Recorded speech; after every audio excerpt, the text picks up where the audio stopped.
नमस्कार दोस्तों, आप सभी का एक बार फिर से बहुत बहुत स्वागत है आपके अपने YouTube चैनल पर। इस समय की दोस्तों तमाम बड़ी खबरें, मुख्य समाचार सामने निकल के आ रहे हैं। शुरुआत करेंगे इस वक्त की बड़ी खबर से। पश्चिम बंगाल में साइक्लोन एम्फॉन ने किया अटैक, मौसम विभाग ने दी है चेतावनी। तो वहीं आप लोगों को बताएंगे 1 जून से चलाई जाएंगी 200 नॉन एसी ट्रेनें, जल्द शुरू होगी बुकिंग, पीयूष गोयल ने किया है ऐलान। तो वहीं दोस्तों आप लोगों को बताएंगे बसों के नंबर ना मिलने के आरोपों से भड़की कांग्रेस, कहा झूठ फैलाने वालों पर करेंगे मानहानि का दावा। तो वहीं मोदी सरकार को चौतरफा घेरने के लिए कोरोना संकट के बीच सोनिया गांधी ने बुलाई विपक्षी दलों की अहम बैठक। इसी प्रकार की दोस्तों तमाम बेहद बड़ी खबरें आगे विस्तार से इसी वीडियो में जानेंगे, लेकिन उससे पहले दोस्तों आप लोगों से एक छोटी सी रिक्वेस्ट है कि अगर आप लोग भी जबरदस्त तरीके से खुल करके गोदी मीडिया का विरोध करते हैं तो अभी इस वीडियो को लाइक करके लाल कलर के सब्सक्राइब बटन को दबा करके चैनल को सब्सक्राइब करके घंटी जरूर दबाइए। तो आइए दोस्तों आज की सभी बड़ी खबरें, मुख्य समाचार जान लेते हैं। पश्चिम बंगाल में साइक्लोन एम्फॉन ने किया अटैक, मौसम विभाग ने भी दी है यहां पर चेतावनी। आप लोगों को दोस्तों बताते चले, भारतीय मौसम विभाग के अनुसार बंगाल की खाड़ी में उठे चक्रवाती तूफान एम्फॉन ने अत्यंत भीषण चक्रवाती तूफान का रूप ले लिया है। सुपर साइक्लोन तटीय पश्चिम बंगाल के भागों में हवाएं उग्र होने के साथ तेज बारिश शुरू हो चुकी है। भयंकर चक्रवाती तूफान एम्फॉन तेज गति से पश्चिम बंगाल के दीघा घाट में पहुंच चुका है।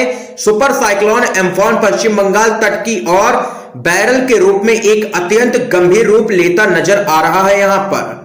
तो वहीं दोस्तों आप लोगों को बताते चले, मौसम विभाग ने अलर्ट जारी करते हुए चेतावनी दी है कि चक्रवाती तूफान से उत्तरी तटीय उड़ीसा और पश्चिम बंगाल पर भारी से भारी बारिश यहां पर होगी। मौसम विभाग ने कोलकाता, हुगली, हावड़ा, दक्षिण और उत्तर 24 परगना और पूर्वी मिदनापुर जिलों में व्यापक क्षति की चेतावनी दी है। इसके अलावा मौसम विभाग ने तेज बारिश के कारण बड़े स्तर पर भूस्खलन होने की भी चेतावनी दी है यहां पर मौसम विभाग ने, और अलर्ट जारी किया है।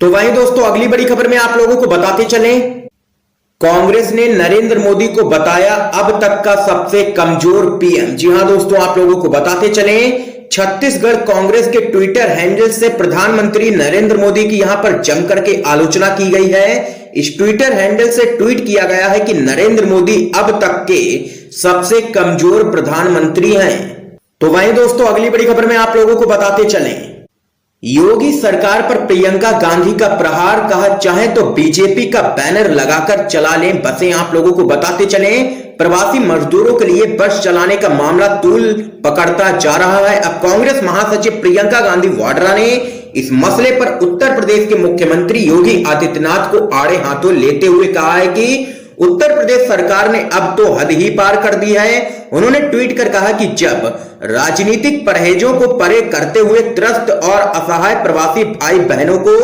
मदद करने का मौका मिला तो दुनिया भर की बाधाएं सामने खड़ी कर दी।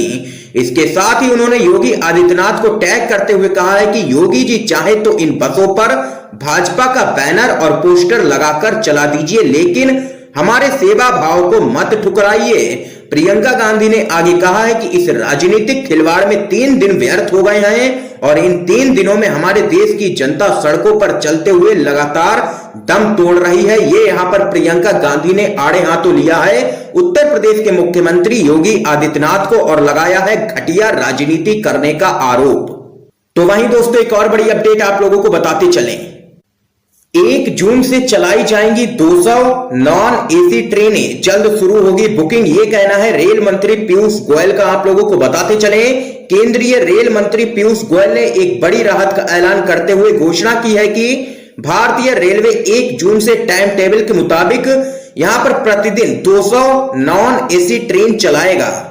उन्होंने कहा है कि इन ट्रेनों के लिए ऑनलाइन बुकिंग जल्द ही शुरू की जाएगी। तो वहीं इसके अलावा पीयूष गोयल ने राज्यों से भी यहां पर अनुरोध किया है कि वह श्रमिकों की सहायता करें और नजदीकी मेन लाइन स्टेशन के पास उनका पंजीकरण करवाकर लिस्ट रेलवे को उपलब्ध करवाएं, जिससे रेलवे श्रमिक स्पेशल ट्रेनों का संचालन कर सके। पीयूष गोयल ने आगे कहा है कि मजदूरों से आग्रह है कि वे अपने स्थान पर ही रहें, भारतीय रेलवे जल्द ही उन्हें उनके गंतव्य तक पहुंचाएगा। ये यहां पर कहना है रेल मंत्री पीयूष गोयल का। ये यहां पर बड़ा ऐलान किया है, 1 जून से चलाई जाएंगी 200 नॉन एसी ट्रेनें जल्द ही शुरू होगी बुकिंग। तो वहीं दोस्तों एक और बड़ी अपडेट आप लोगों को बताते चलें। कोरोना संकट के बीच सोनिया गांधी ने बुलाई विपक्षी दलों की मीटिंग। आप लोगों को बताते चले कोरोना संकट के दौर में महामारी के चलते उपजे हालात पर चर्चा करने के लिए आगामी शुक्रवार यानी कि 22 मई को देश के तमाम राजनीतिक दल आपस में बैठक करने जा रहे हैं। कांग्रेस की ओर से बुलाई गई यह मीटिंग वीडियो कॉन्फ्रेंसिंग के जरिए होगी, जिसकी अध्यक्षता यहां पर कांग्रेस अध्यक्ष सोनिया गांधी करेंगी। सूत्रों के मुताबिक कांग्रेस ने इस मीटिंग के लिए देश के तमाम राजनीतिक दलों को संदेश भेजा है। पार्टी की ओर से इसमें सभी गैर एनडीए दलों को बुलाने की कवायद की गई है। अहम सूत्रों की ओर से इसमें 28 राजनीतिक दलों के भाग लेने का दावा किया गया है। सूत्रों के मुताबिक बताया जा रहा है कि मीटिंग के मुख्य एजेंडे में कोविड-19 से उपजे हालातों से निपटने में सरकार की नाकामी, प्रवासी मजदूरों की दुर्दशा और उनकी समस्याएं और सरकार द्वारा उनका सही तरह से निराकरण ना कर पाना, मोदी सरकार के 20 लाख करोड़ रुपए के आर्थिक पैकेज की असलियत जैसे तमाम मुद्दे शामिल हैं। आप लोगों को बताते चले कांग्रेस प्रवासी मजदूरों की समस्याओं, कोविड-19 महामारी से निपटने की सरकार की रणनीति और आर्थिक पैकेज को लेकर के लगातार केंद्र की मोदी सरकार पर हमलावर है यहां पर। तो यहां पर दोस्तों ये बड़ी अपडेट सामने निकल के आई है। 28 राजनीतिक पार्टियों ने खोल दिया है केंद्र की मोदी सरकार के खिलाफ मोर्चा। कांग्रेस ने बुलाई है 22 मई को अहम बैठक। तो वहीं दोस्तों एक और बड़ी अपडेट सामने निकल के आ रही है।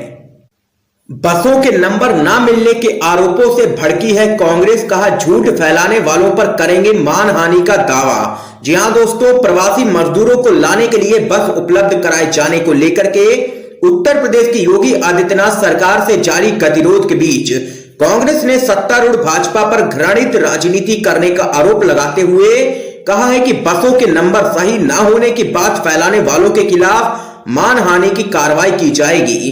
कांग्रेस के वरिष्ठ नेता एवं पूर्व सांसद प्रमोद तिवारी ने प्रदेश की योगी सरकार पर प्रवासी गरीब मजदूरों को तकनीकी आधार पर प्रताड़ित करने और इस महामारी के दौरान घृणित राजनीति करने का आरोप लगाया है। उन्होंने कहा है कि प्रदेश की सीमाओं पर लाखों की संख्या में श्रमिक अपने घरों को आना चाहते हैं, जिसके लिए कांग्रेस पार्टी ने 1000 बसों की व्यवस्था कराई है, लेकिन प्रदेश की योगी सरकार तकनीकी तौर पर उलझाकर उन्हें चलाने की अनुमति नहीं दे रही है। तिवारी ने कहा है कि सोशल मीडिया और अन्य संचार माध्यमों से पता चला है कि भाजपा के लोग कह रहे हैं कि कुछ बसों के नंबर मेल नहीं खा रहे हैं। भाजपा के लोग कांग्रेस को बदनाम करने की कोशिश कर रहे हैं। कांग्रेस उन पर मानहानि का मुकदमा दर्ज करवाएगी। ये यहां पर कांग्रेस पार्टी ने किया है बड़ा ऐलान और कहा है कि झूठ फैलाने वालों पर करेंगे मानहानि का दावा। तो वहीं दोस्तों एक और बड़ी खबर सामने निकल के आ रही है।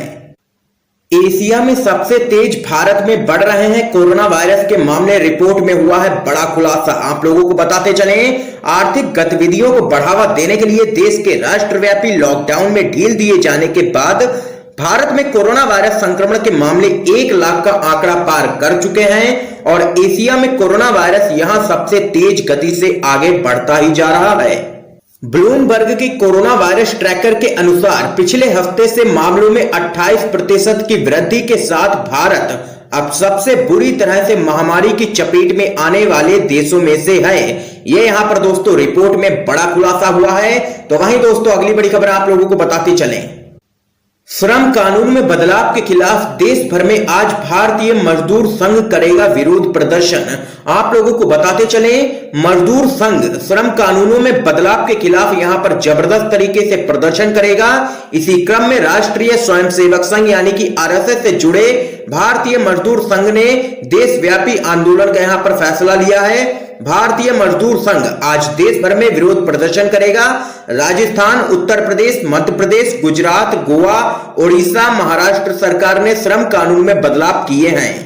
देश भर में आज भारतीय मजदूर संघ की ओर से विरोध प्रदर्शन किए जाएंगे। दिल्ली में दिल्ली नगर निगम के मुख्यालय और कार्यालय, डीटीसी डिपो, एसडीएम कार्यालय, दिल्ली के बाजारों में विरोध प्रदर्शन होंगे। मजदूर संघ का दावा है कि विरोध प्रदर्शन के दौरान सोशल डिस्टेंसिंग का भी यहां पर पालन किया जाएगा। तो वहीं दोस्तों एक और बड़ी अपडेट सामने निकल के आ रही है।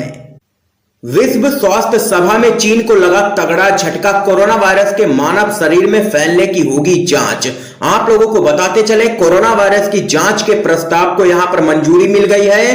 वर्ल्ड हेल्थ असेंबली की जेनेवा में चल रही बैठक में इसका प्रस्ताव रखा गया था। 100 से ज्यादा देशों ने इसका समर्थन करते हुए प्रस्ताव को मंजूरी दे दी है। यानी कि कोरोना के मानव शरीर में फैलने की अब जांच होगी। मतलब यह है कि चीन पर दबाव बढ़ जाएगा।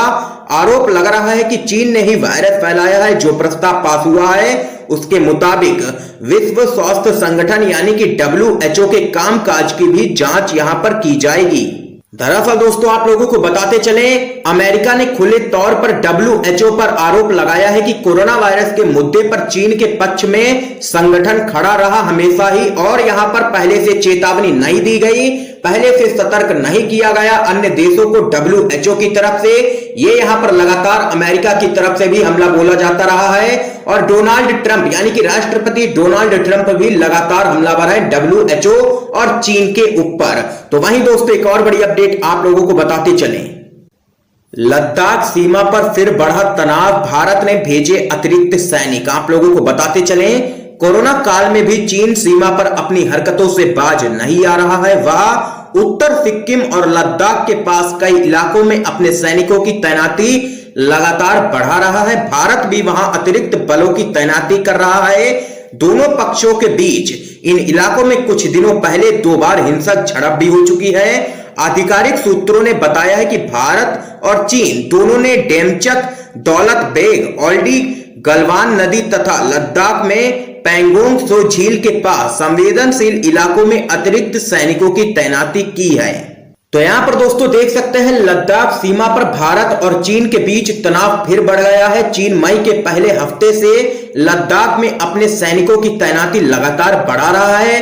भारत ने स्थिति को संभालने के लिए वहां अतिरिक्त सैनिक भेजे हैं। तो यहां पर दोस्तों आज की ये तमाम बड़ी खबरें सामने निकल के आई जो हमने आप लोगों तक पहुंचाई हैं। इन खबरों पे जो भी आप लोगों की राय हो जरूर कमेंट बॉक्स में कमेंट करके बताइएगा, और वीडियो को ज्यादा से ज्यादा अपने सभी दोस्तों में शेयर कीजिए। वीडियो को अपने सभी दोस्तों तक जरूर पहुंचाइए, और अगर वीडियो पसंद आया हो तो लाइक कीजिए और चैनल को सब्सक्राइब करके बेल के आइकन को जरूर दबा दीजिए। दोस्तों आप सभी का बहुत बहुत धन्यवाद दोस्तों।